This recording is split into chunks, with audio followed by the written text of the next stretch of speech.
Hello everyone, welcome to Jody Cooking Channel. Today's video we are going to make caramelized flan cake.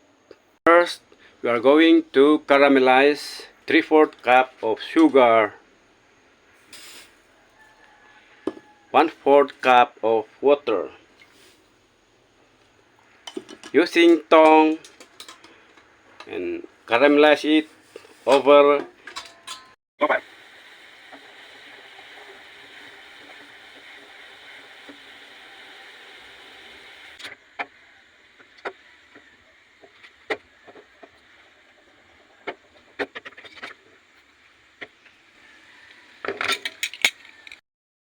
Set aside this caramelized sugar in a pan. Next, let's prepare the flan. We need 4 eggs, 1 1/2 cup of milk, 1 can of condensed milk, 1 teaspoon of vanilla. First, we are going to beat the egg.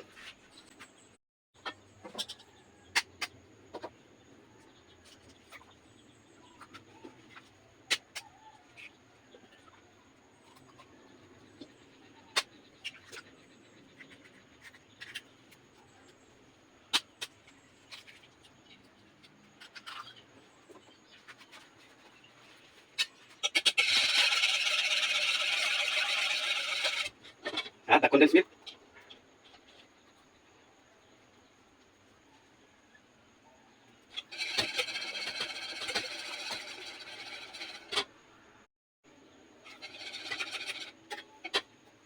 Then add the evaporated milk, the vanilla, mix well.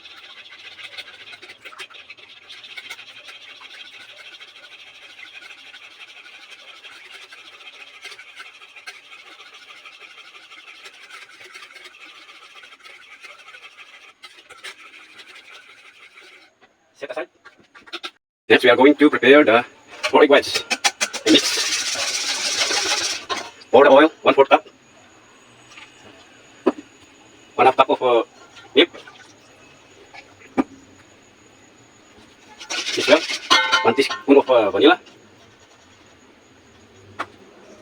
And 2 cups of all-purpose flour. 1 teaspoon of baking powder. 1/2 teaspoon of salt.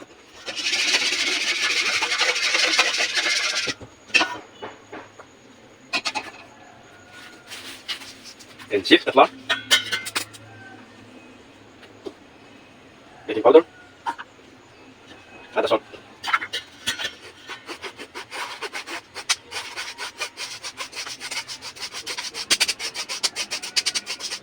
Mix well.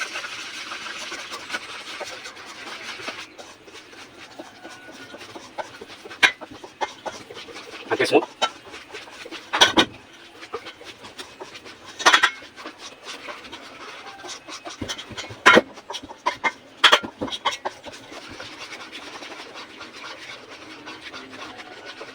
Then set aside and prepare the meringue using mixer.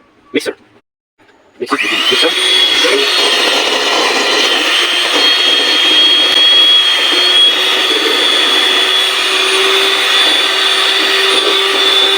Add the lemon juice or lemon juice.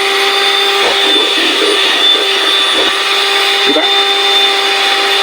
1/3 cup of sugar.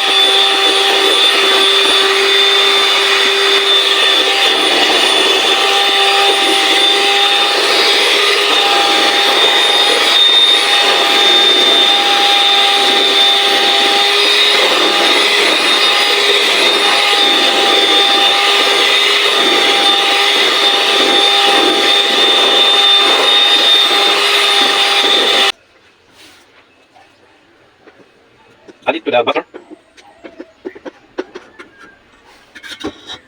Hold it.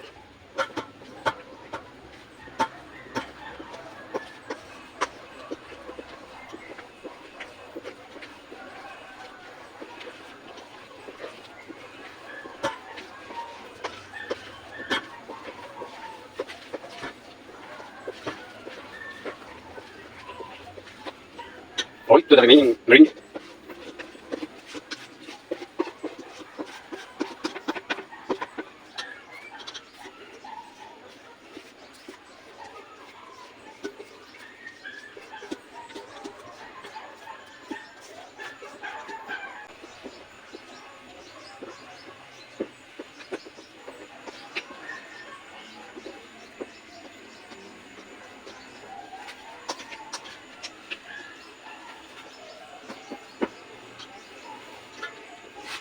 Then pour first the mixture, flan mixture to the caramelized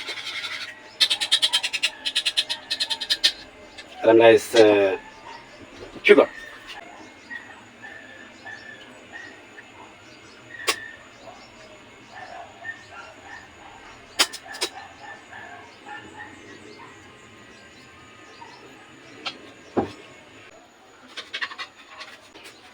Put it in a steamer for 10 minutes and boil.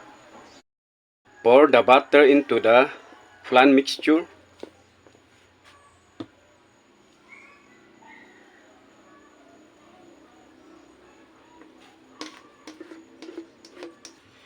And bake it in a preheat oven in 25 minutes, 20 to 25 minutes.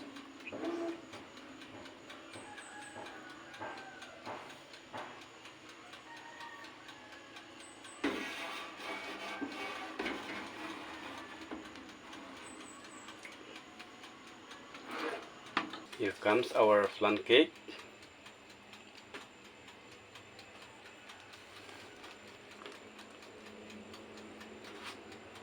And let it cool. And now let's unmold the caramelized flan cake.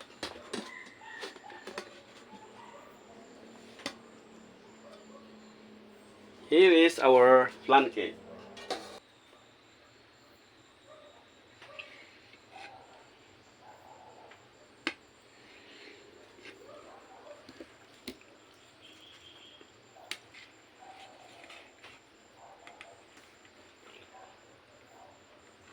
So yummy.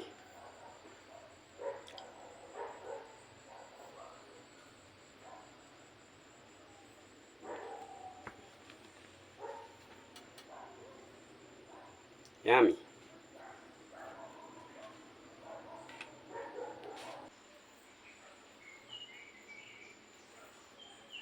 So yummy and delicious.